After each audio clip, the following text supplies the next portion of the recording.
ISL പകരം ISL ക്ലബ്ബുകളൊക്കെ ഉൾപ്പെടുന്ന ഒരു പുതിയ ലീഗ് വന്നാൽ എങ്ങനെ ഉണ്ടാകും? റീസെന്റ് പുറത്തേക്ക് വരുന്ന ഒരു വാർത്തയാണ്. നമ്മൾ കഴിഞ്ഞ ദിവസം ഡിസ്കസ് ചെയ്തിട്ടുള്ള ഒരു കാര്യമാണ്.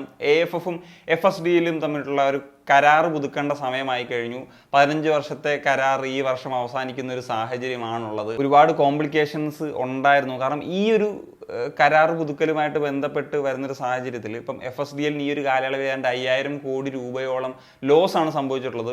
അതിന് പുറമെ ഓരോ വർഷവും 50 കോടി രൂപ AFFന് കൊടുക്കുന്ന സാഹചര്യങ്ങളൊക്കെ ഉണ്ട്. അപ്പം അത് നിർത്തുന്ന ഒരു പരിപാടി വന്നിട്ട് AFFന് 14% ഓഹരി കൊടുക്കുന്ന ഒരു പുതിയ പ്ലാൻ മുന്നോട്ട് വെച്ചു. ഇങ്ങനെയുള്ള കാര്യങ്ങളൊക്കെ നമ്മൾ സംസാരിച്ചതാണ്. ലേറ്റസ്റ്റ് ആയിട്ട് നടന്നിട്ടുള്ള ഒരു മീറ്റിംഗിലാണ് AFF ഈ പറഞ്ഞ പോലെ ഒരു പുതിയ ലീഗിന്റെ ഒരു പ്ലാൻ മുന്നോട്ട് വെക്കുന്നത് എന്നുള്ളതാണ്. അതായത് ടീമുകളുടെയൊക്കെ എണ്ണം കൂട്ടിയിട്ടുള്ള ഒരു പുതിയ രീതി മുന്നോട്ട് വെക്കുന്നു എന്നുള്ളതാണ്. ലേറ്റസ്റ്റ് ആയിട്ടൊക്കെ നടന്നിട്ടുള്ള ഒരു മീറ്റിംഗിൽ AFF മുന്നോട്ട് വെച്ചിട്ടുള്ളൊരു കാര്യമെന്ന നിലയ്ക്കാണ് പറയുന്നത്. ടോപ്പ് ടയർ ലീഗിൽ 16 ടീമുകൾ എന്ന് പറയുന്നത്, കുറഞ്ഞത് 16 ടീമുകൾ എന്ന് പറയുന്ന ഒരു പരിപാടി, അത് ഇനി എക്സ്പാൻഷൻ ഉണ്ടാകും. 18 ടീമുകൾ അല്ലെങ്കിൽ 20 ടീമുകൾ എന്ന് പറയുന്ന എക്സ്പാൻഷനൊക്കെ ഉണ്ടാകും. ഇതിൽ കുറഞ്ഞത് 10 ISL ക്ലബ്ബുകളും 6 I ലീഗ് ക്ലബ്ബുകളും ഒക്കെ ഉണ്ടാകുമെന്നുള്ള കാര്യമൊക്കെയാണ് പറയുന്നത്. പക്ഷേ ഇതിനകത്ത് ഒരു പ്രശ്നം നിലനിൽക്കുന്നതെന്ന് വെച്ച് കഴിഞ്ഞാൽ, അക്കോർഡിംഗ് ടു ദിസ് റിപ്പോർട്ട്, ഇതിൽ നോ റെലഗേഷൻ നോ പ്രൊമോഷൻ എന്ന് പറയുന്ന ഒരു പരിപാടിയാണ് പറയുന്നത്. 2019 AFC റോഡ് മാപ്പ് പ്രകാരം പ്രൊമോഷൻ റെലഗേഷൻ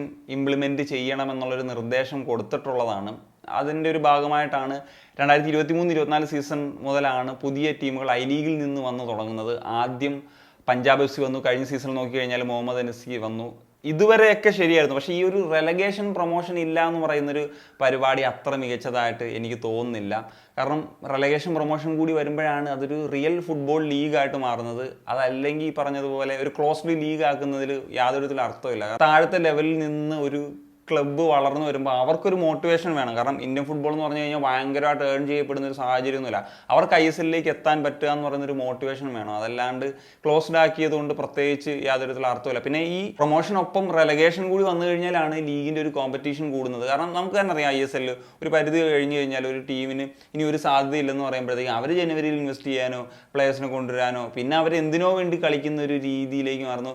അവരെ സപ്പോർട്ട് ചെയ്യുന്ന ടീമിനും ഒരു യാതൊരു വിധത്തിലും ഒരു താല്പര്യമില്ലാത്ത രീതിയിലേക്ക് പോകുന്ന കാഴ്ചകൾ നമ്മൾ കണ്ടിട്ടുള്ളതാണ്. പിന്നെ ഇങ്ങനത്തെ ഒരു കാര്യമായിട്ടൊക്കെ മുന്നോട്ട് പോയി കഴിഞ്ഞാൽ ഒരുപാട് ക്ലബ്സുകൾ, പ്രത്യേകിച്ച് ഇപ്പം ഡൽഹി FCയുടെയൊക്കെ ഓണറായിട്ട് രഞ്ജിത്ത് ബജാജൊക്കെ അടക്കം മിക്കവാറും വലിയ പ്രതിഷേധമൊക്കെ ആയിട്ട് മുന്നോട്ട് വരാൻ സാധ്യതയുണ്ട്. കാരണം ഇപ്പോൾ പ്രൊമോഷനൊക്കെ നിൽക്കുന്നത് കൊണ്ടാണ് ഇങ്ങനെ നിൽക്കുന്നത്. പുള്ളി കുറേ നാൾ കൊണ്ട് പ്രൊമോഷനപ്പോൾ റെലഗേഷനും വേണമെന്നുള്ള ആശയമൊക്കെ മുന്നോട്ട് വെച്ച് പ്രതിഷേധങ്ങളൊക്കെ അറിയിക്കുന്നതാണ്. അപ്പം പ്രൊമോഷനും റെലഗേഷനും എടുത്തങ്ങ് ഒഴിവാക്കാമെന്ന് പറഞ്ഞു കഴിഞ്ഞാൽ അത് എത്രത്തോളം ഈസി ആയിരിക്കും എന്നുള്ളത് നമുക്ക് നോക്കിക്കാണേണ്ട കാര്യമാണ്. പിന്നെ പുതിയൊരു പ്ലാൻ പ്രകാരം ഓരോ ക്ലബിൻ്റെ നിന്നും 4 കോടി രൂപ ഫ്രാഞ്ചൈസി ഫീ അല്ലെ പാർട്ടിസിപ്പേഷൻ ഫീ എന്ന നിലയ്ക്ക് വാങ്ങിച്ചിട്ടുള്ള ഒരു പരിപാടിയാണ് പറയുന്നത്. നമുക്കറിയാം ഇപ്പോൾ ISLൽ 16 കോടി രൂപയാണ് മിനിമം ഫ്രാഞ്ചൈസി ഫീ എന്ന് പറയുന്നൊരു ലെവലിലേക്ക് വരുന്നത്. അപ്പം അത് ഒന്ന് കുറയ്ക്കുക എന്ന് പറയുന്നൊരു രീതിയാണ് പറയുന്നത്. അപ്പം 4 കോടി വീതം വാങ്ങിച്ചു കഴിഞ്ഞാൽ 16 ക്ലബിൻ്റെ നിന്ന് ഏതാണ്ട് 64 കോടി രൂപയോളം കിട്ടും. അത് ഓപ്പറേഷൻസിനും മറ്റ് ചിലവുകൾക്കും പ്രൊഡക്ഷനും ഒക്കെ ആയിട്ട് ഉപയോഗിക്കുന്ന ഒരു രീതിയിലേക്ക് വരാനാണ്. എന്നിട്ട് ഈ ഒരു ലീഗിൻ്റെ ഓഹരി എന്ന് പറഞ്ഞു കഴിഞ്ഞാൽ